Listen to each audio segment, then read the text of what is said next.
Hello, and my name is Pete Rushmer, and I'm your host today of A Half Dozen Things podcast. A Half Dozen Things is a podcast for business owners just like you. Whether you're an underdog hungry for success, or you're already smashing it but want to continue to level up, we are here each week for you to get insight and learning from the very best in the business. No fluff, no BS, and no self-proclaimed gurus talking about how easy business or life is. I'm joined today by Mr. Billy Shaw from Rotheras Solicitors. Billy, absolute pleasure to have you on the podcast. It has taken a little bit of time, I have to say, chasing you down and getting you pinned down, but I know what these busy solicitor types are like. That's a good question, actually. What's the difference between a solicitor and a lawyer? So first of all, to address the first point, apologies. Okay. I have taken my time to get back to you. It's completely my fault, my end. It's been a busy period. Busy man. You're a busy man, mate. That's fine. You're keeping people safe and sorted, and that's exactly it. And thank you for the introduction, Pete. That's great. So to your question, the difference between a lawyer and a solicitor. So the lawyer is actually an overarching term as to somebody who practices in the profession of law. Okay. A solicitor practices in the profession of law because we deal day to day with clients. Depending on what area of law you do, you perform your role as a solicitor. A barrister is also a lawyer, and they represent people in court. So in my area of law, I deal with contractual drafting and buying and selling of businesses and things like that. That's generally not a contentious area of law that requires somebody to actually go to court. And so until things get contentious, there's no need for a barrister in my specific field. But yeah, the lawyer's the overarching term, and then under that you've got solicitors, barristers, legal executives, and so on and so forth. Nice, spot on, mate. And Billy, it's an absolute pleasure to have you on. I recently interviewed, or not so recent, it's probably a little while ago now, but people who are avid listeners, the two avid listeners that we do have. No, I'm joking. We have a few more, hopefully, that are listening to the podcast and that. But I did interview Chris Powell of Rotheras a little while ago, and he has helped support Flagship and myself with some work, as have yourself, Billy. So obviously, just sort of to give, if you're okay to just give a bit of introduction to yourself and what you do at Rotheras, that'd be great, mate, if that's okay. Absolutely. So as introduced, my name's Billy Shaw. I'm a commercial solicitor at Rotheras. Just breaking that down a little bit, what Chris Powell did at Rotheras was transport regulatory work. So directly working with transport companies on regulatory matters, ended up in front of the traffic commissioner. Great bloke, great mentor to me over the years as well, particularly in relation to things that focused on transport matters. So got to shout Chris out there, actually. Nice. What I do is commercial and corporate work. So I work with businesses generally, but because the firm's got a transport specialism, I work within this industry as well. On the commercial side, it's things like drafting and negotiating contracts. It's things like drafting your terms and conditions for you, privacy notices for websites, intellectual property, trademarks, all that sort of stuff. And then on the corporate side, it's all about how your business is set up. So it's buying and selling businesses. It's apologies, mate. I don't know if you could hear that, but I've just had like a bit of plant drive past outside. No problem. We keep it real on this podcast, mate. We keep it real.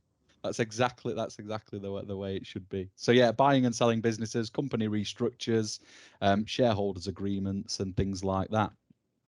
Brilliant, mate. Brilliant. And okay, so interestingly, we were having a bit of a conversation before we went live, and like it has been a solicitor something that you've always wanted to do, and what's the background before that? Because it sounds like you've had a pretty cool history, mate.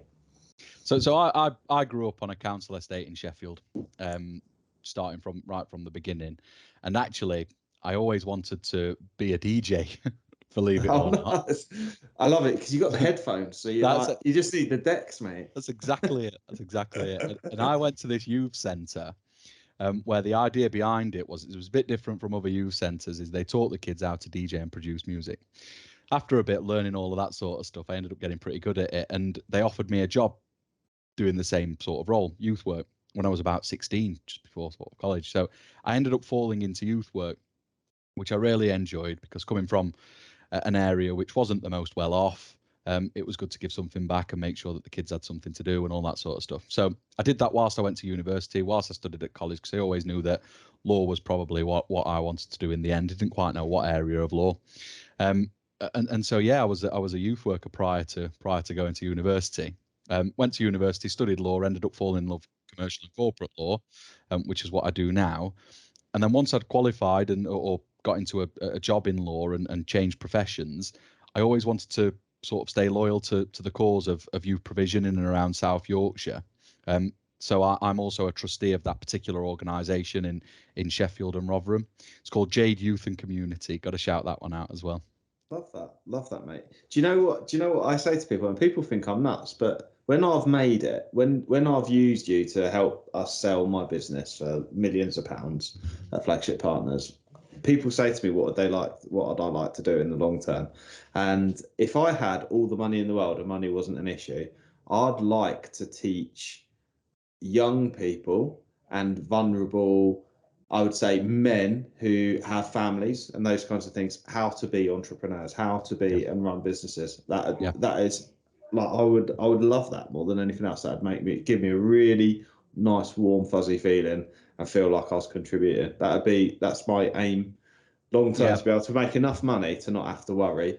And to be able to do that with people from sort of underprivileged backgrounds, I think, because debt and all that sort of stuff, it's massive. And I think if you can, so I particularly focus on like the male side of stuff, because I think like there isn't a lot out there for men. And I think there's a lot of guys who come from sort of vulnerable backgrounds and like they have such an impact on a family environment, whether they're with mums or not with the mums, they're still the role model for those children growing up. So I think if you can do great work and make them better guys, not as in they're not already good guys, you know what I mean, but they could you make them sort of have better lives, and that impacts the people around them. I think it's a fantastic thing. Yeah, you're absolutely bang on, because particularly when you go in sort of underprivileged communities, it's the lack of opportunity that really sets the community up to fail.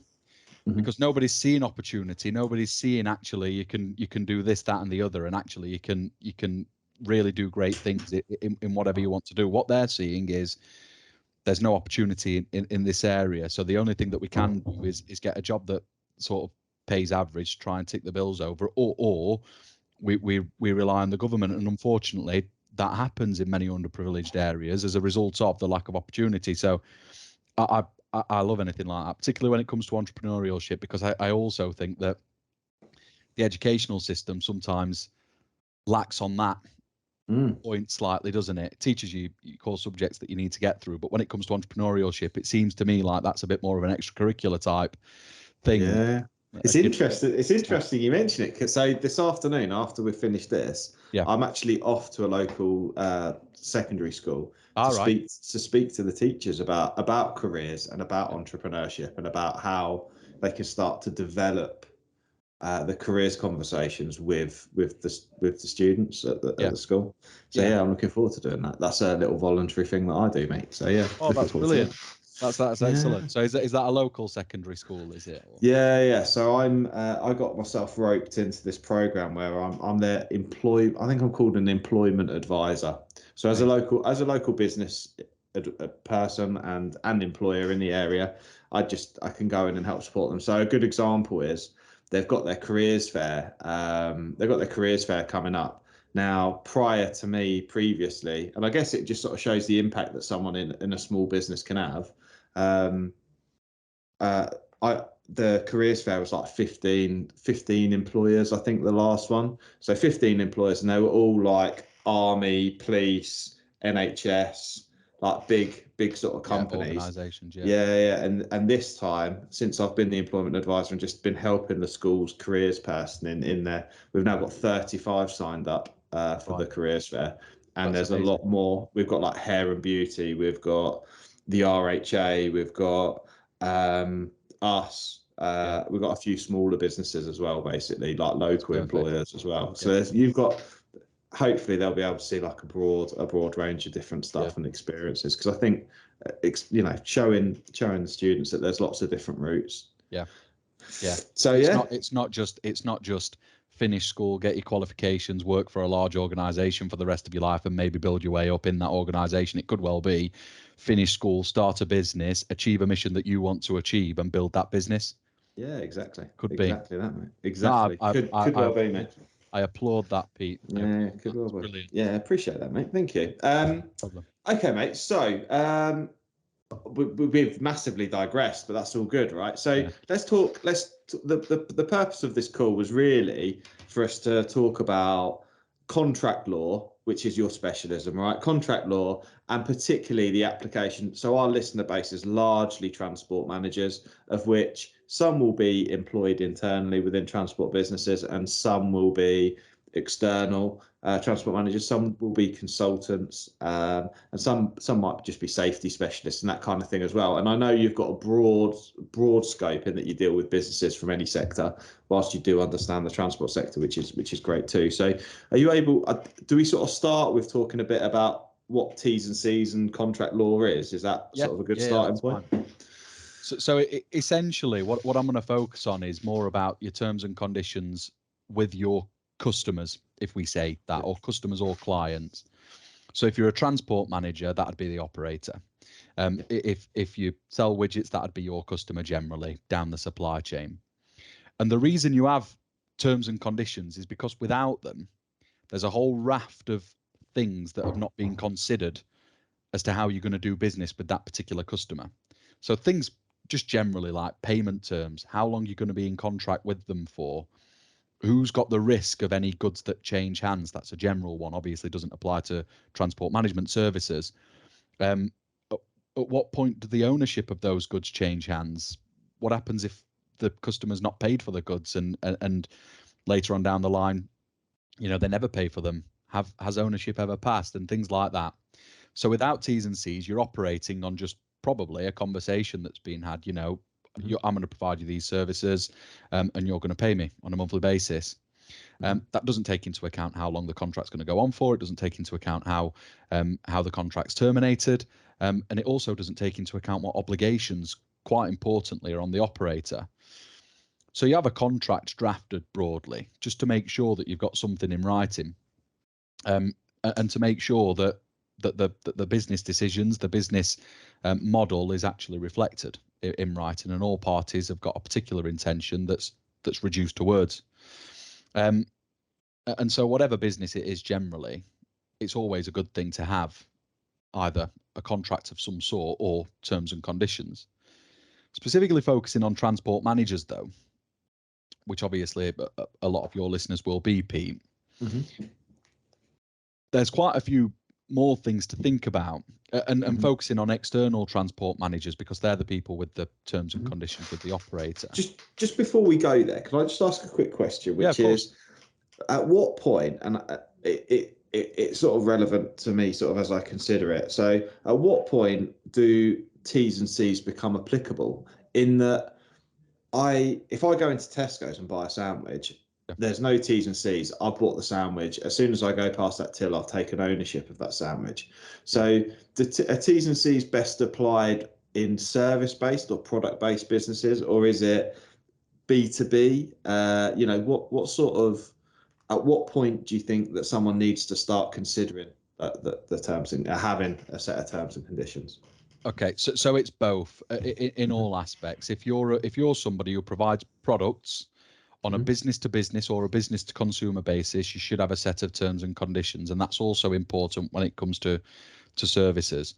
Just pointed towards your example of going to Tesco and buying a sandwich. Other supermarkets are available. Obviously. Other supermarkets are available. The reality there is that you've got a product that's cost you very little money, and you're buying it from a supermarket that can really hack somebody going in and saying this chicken's off, swap the sandwich, that they're not that bothered. But when you're talking about, for example, somebody who's providing materials for the construction industry, and they're selling hundreds and hundreds of pounds worth of product every day on an e-commerce basis, there becomes a need for terms and conditions. particularly where that product's then getting put into something that's going to create a bigger structure. And what if that product's faulty? Where does the liability lie later on down the line? So that's where you separate that from, because I've had this question asked by me a few times. I didn't get asked to sign any T's and C's when I bought my can of Coke from Sainsbury's this morning, other supermarkets available. Yeah. but it still applies. The difference between supplying products or services to businesses and supplying products or services to consumers is that when you're dealing with consumers, generally speaking, the law will step in to make sure everything's fair in that contract, because there's an imbalance in bargaining position, right? The business that's providing those services or those goods to the consumer is in a position of power, and the consumer is deemed not to be. And so what they want to do is make sure that that's a fair compromise. And so they brought out a piece of legislation called the Consumer Rights Act, which puts quite a lot of rights and fairness into the consumer's hands. So any terms and conditions that you draft, which you try and make applicable to your relationships with the consumer, will only be effective insofar as they align with the Consumer Rights Act. And actually, it goes a little bit further than that. If you try drafting a set of terms and conditions that don't comply with what the Consumer Rights Act says, it may be seen that your T's and C's are aggressive, and they may seek the attention of the likes of trading standards and whatnot. Could result in penalties, which is why it's always probably a little bit more important that if you are going to have T's and C's in place for a business to consumer relationship, you seek advice. Business to business, brilliant. Obviously, you've got more flexibility to deal with that relationship as you will, because there's not the consumer element. Of course. That's really interesting, actually. Thanks, Billy. Sorry, I didn't mean to make you digress. No problem. So when we talk about T's and C's for transport managers, external transport managers, that kind of thing. Yeah. No, absolutely. And obviously, before I move on, I do appreciate that terms and conditions, whilst quite an educational topic, is a boring one that only the likes of myself really find interesting. I think you'd be surprised, particularly with our listenership, because they're in compliance, right? Yeah. So, but I think what's important is making people realise, like, I always think it's, as the trainer in me always says, you need to make people realise why it's relevant to them, because a lot of people will listen to this and go, oh, I don't need that. But actually, we're going, if you're listening to this and you're in that position, you need some T's and C's. If you haven't got them, you need to get some. Yeah. Now, there are many transport managers who do both transport management, which is the regulatory function, usually under some form of undertaking to the traffic commissioner. And there are people who also do, at the side of that, transport consultancy or business, have some form of transport consultancy where they're able to tell people, not from a regulatory standpoint, but more advisory, what they should be doing to remain compliant. So that's two sort of sets of terms and conditions, and I'm going to focus on the transport manager side of things, if I may. Yeah. One of the things that's been uncovered quite recently, and actually having spoken to Chris Powell on a number of occasions about it, it's become quite clear that the law allows you only to be an external transport manager if you're an individual contracting. So people trying to incorporate companies and contract with operators as a company, the traffic commissioner is not going to take kindly to it, and it's not really going to be compliant. So you're an individual contracting with the operators in contract. The reason why I mention that is because it becomes ever more important to make sure that your business relationship is completely spelled out, because if anything goes wrong, it's not a limited company on the line, which is protected by the fact that it's a separate legal person to yourself individually. It's the individual. It's you. That's where the breach lies. That's where the compliance errors lie potentially, and that's where the breach lies. So that's just the first and foremost point I'd make as an introductory point, in that there's quite a bit of liability potentially placed on an individual transport manager. Hi, it's Pete from Flagship Partners. We're really proud to sponsor a Half Dozen Things podcast. At Flagship Partners, we take road safety really seriously, and we're your road safety partnership. We help transport companies with compliance and training across their businesses, including first aid, driver CPC, and other transport management services. So if you're FORS accredited or you want to improve your operator compliance risk score, give Flagship Partners a call today.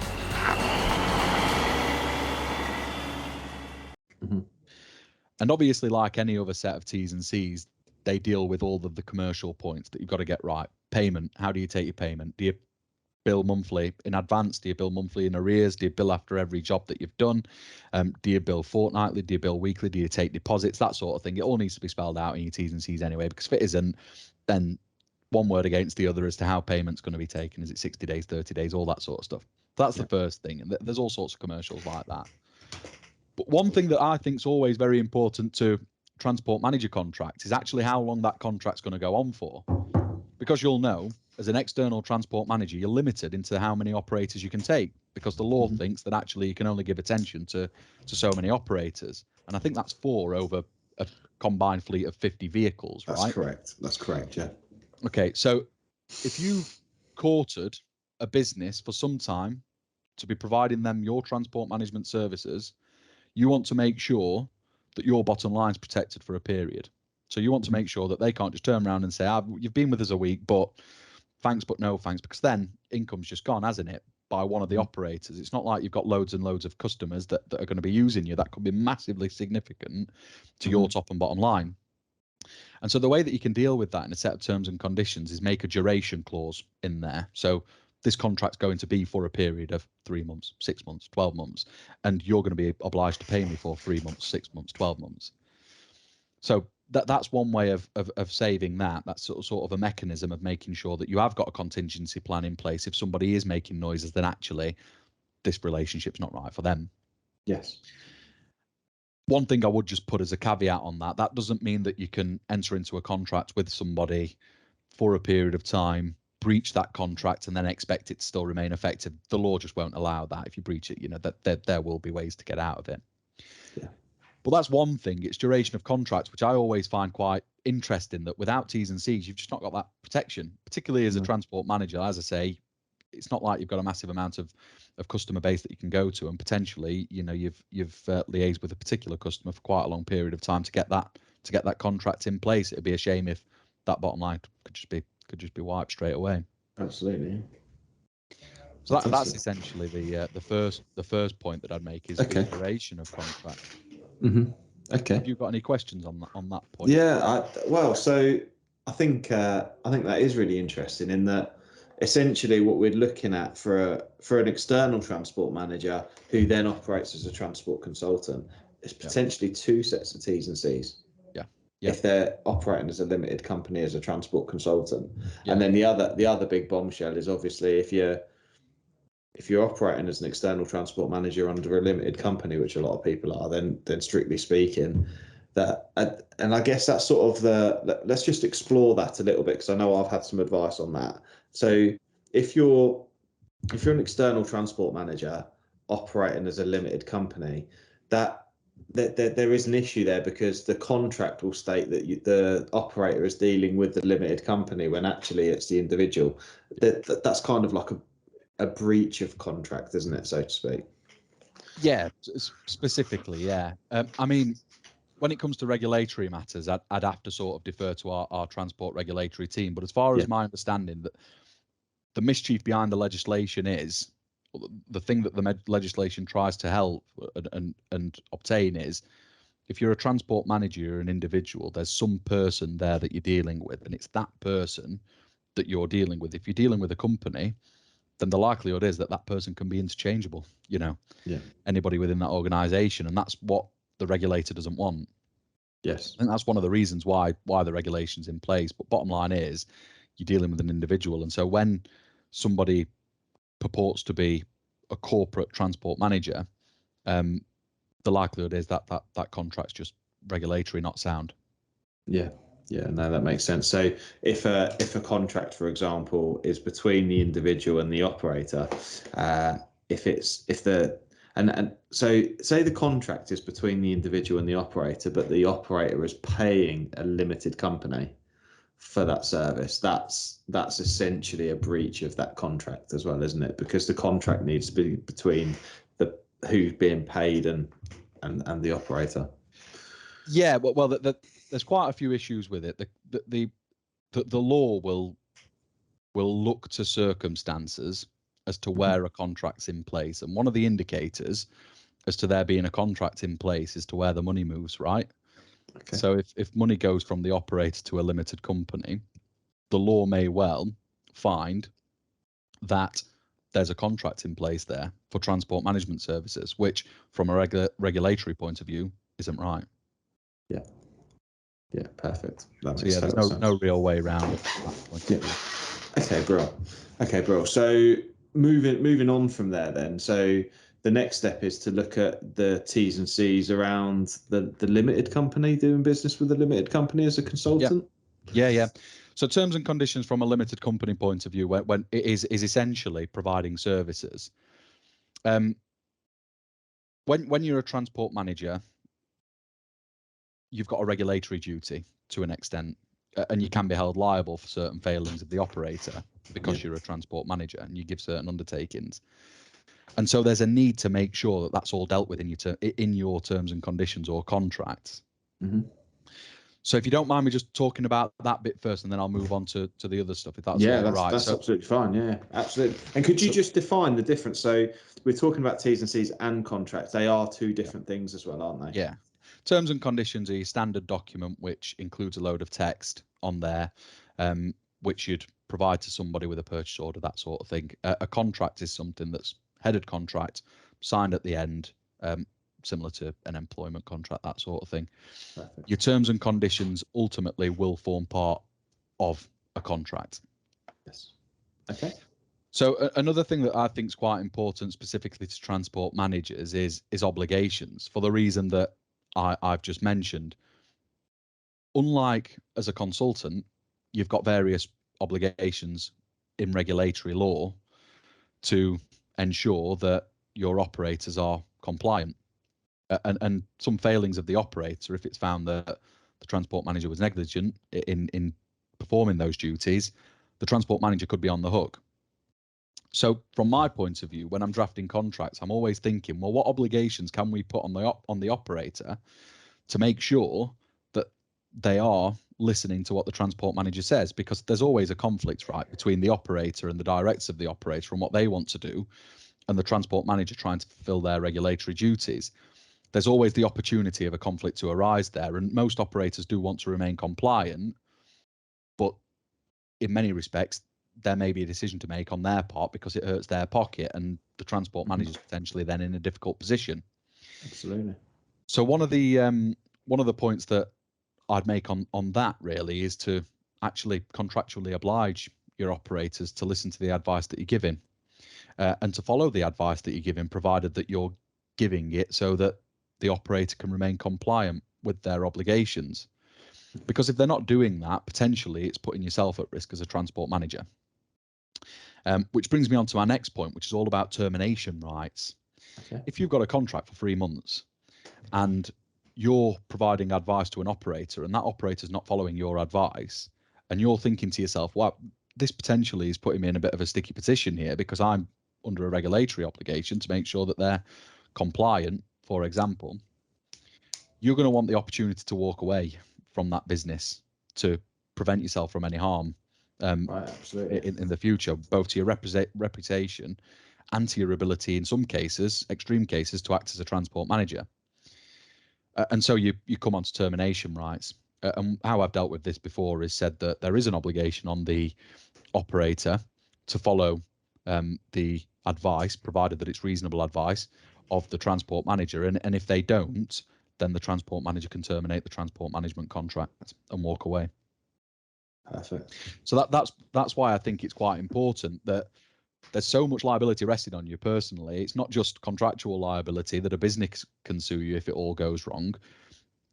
Ultimately, if you're found to have potentially breached your obligations to the regulator, you can have your livelihood stripped as a transport manager ultimately in extreme cases. And so it's very important that these contracts have got mechanisms in them to allow you to sort of terminate should it Perfect. cause any harm to your reputation. So what you're saying is that if you've got the right contract in place, essentially the operator is obliged to follow the advice you give, and many will resonate with this as they listen.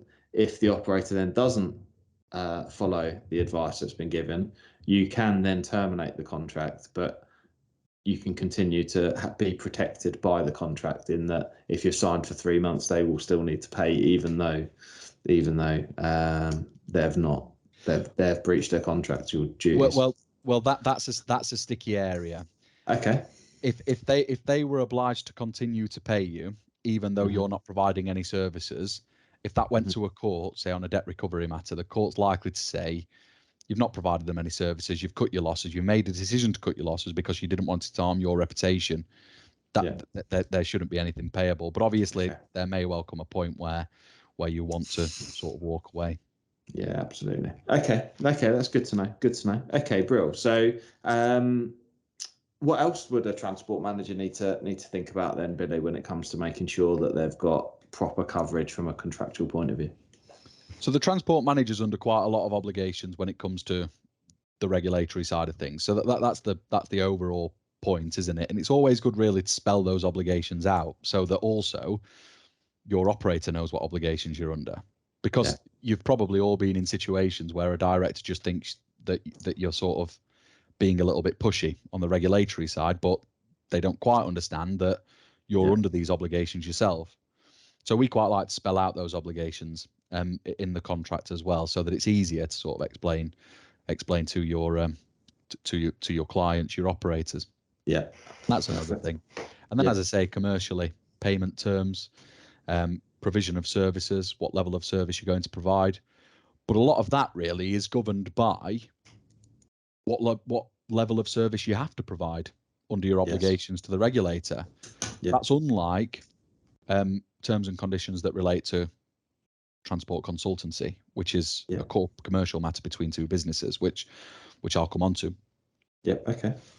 Okay, bro. So it's quite complex, isn't it? It's really quite complex. And there's quite a lot to think about, which, to an extent, a lot of the listeners will know and understand that. Okay, so let's move on to transport consultancy then, and limited companies. What do we need to think about there? So transport consultancy is obviously separate to being a transport manager. It's essentially where you set up a consultancy, as you know, to provide services to allow people to remain compliant. Could include auditing, training, things like that. Essentially what you're doing there is you're providing a service to a business, and you're under no obligation really to your regulator. And so in those circumstances, you've got a little bit more of a free hand in terms of what you put in your terms and conditions. You can do things like limit your liability. So you might limit your liability to the value of your insurance. You might limit the liability to the value of the orders placed, amount of services provided, that sort of thing. Termination rights, you're probably going to want the same anyway. You're probably going to want the right to walk away if somebody's breaching the contract, but you might not be so bothered if they're not following your advice. Of course, you want your clients to follow your advice, and you want them to remain compliant. And generally speaking, if they've instructed a consultant, it's not because they have to, it's because they want to. And so the likelihood is, they're going to follow your advice, which means that there's probably no real need for strict obligations on your operators in those circumstances. But there's also, things like, the dedicated amount of time that you have to provide when you're a transport manager. That all falls away when you're a consultant, and it's all contractual. How much time are you going to provide? And these contracts can be between limited companies. So your limited company on the one hand, and the operator on the other hand. So generally speaking, you're protected by the limit of liability there anyway, unless you personally guarantee your duties. Really.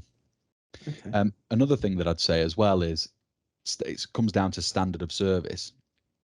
So without a set of terms and conditions, if you're a transport manager, you've got to give a particular standard of service. You've got to be competent, right? And of course, as a consultant, you've also got to be competent. I'm certainly not saying that, but the law will say that you've got to provide your service with reasonable care and skill. in your T's and C's, you can control exactly what that looks like.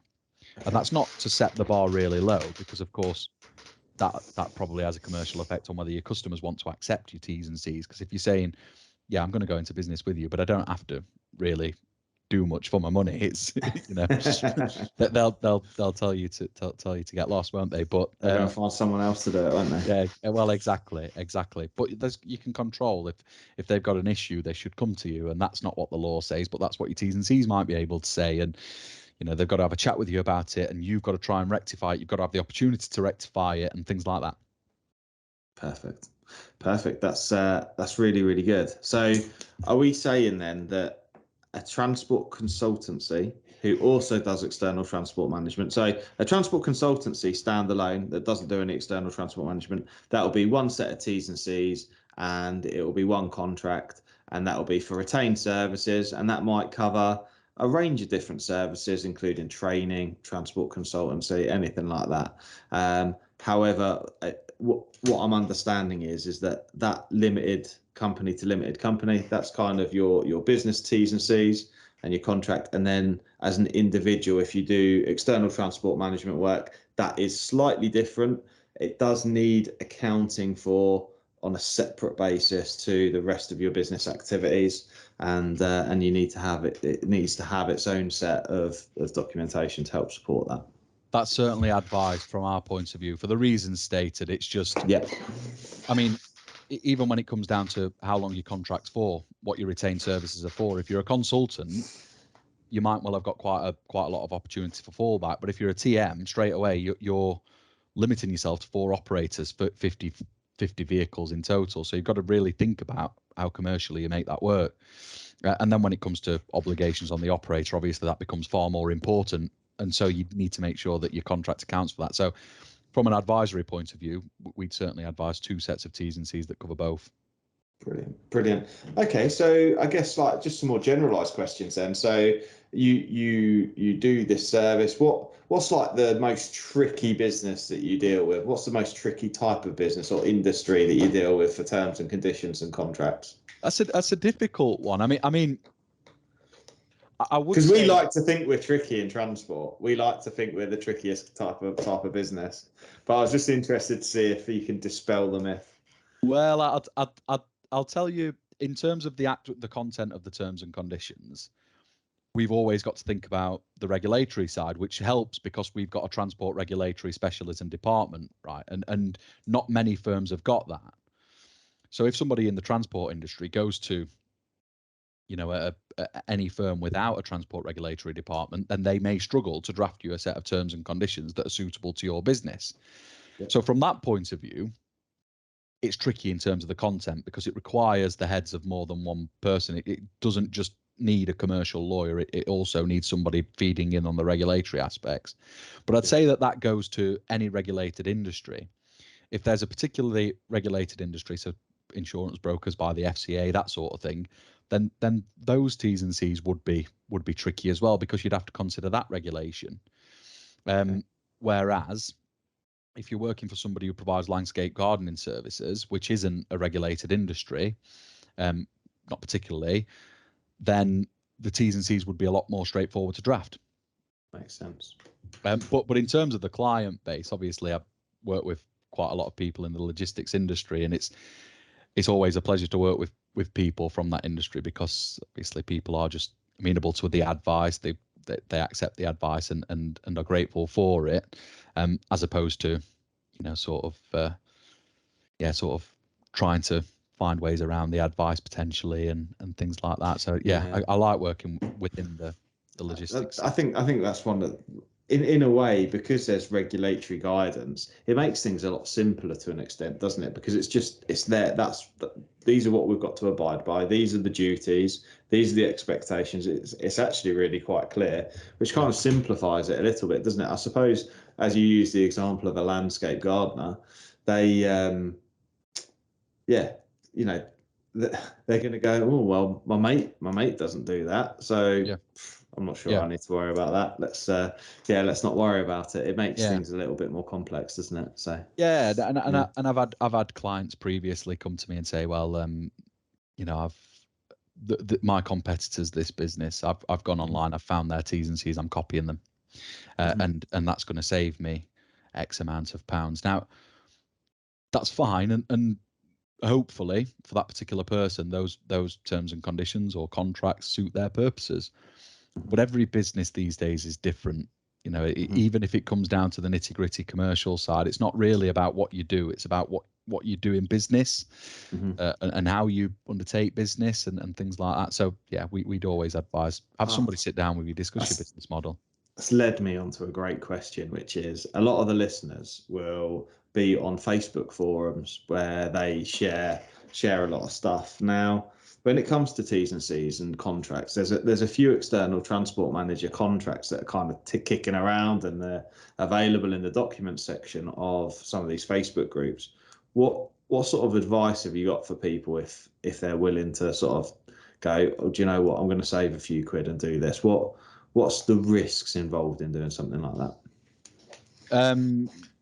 It may be the case that they suit your business purposes. However, it's more the case that that'd be.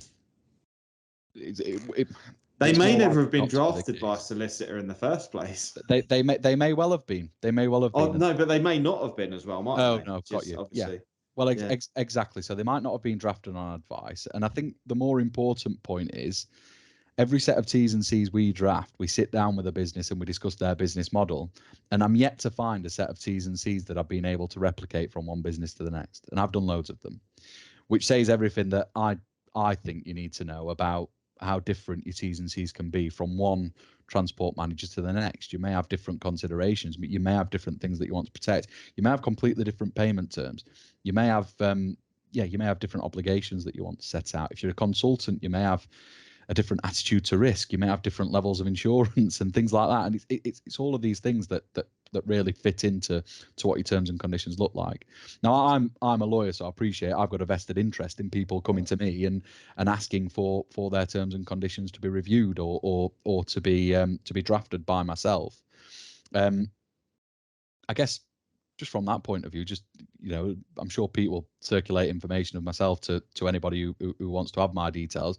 Just pick up the phone and have a chat with me, and I'll tell you quite honestly, if I think you're all right and you'd be wasting your money with me, you know, I'm not out to. Not stealing a living, Billy. That's for exactly. Sure. Not stealing a living, mate. You're there to offer good quality advice, and I think one of the best sayings I've ever heard is free advice is worth every penny. Yeah.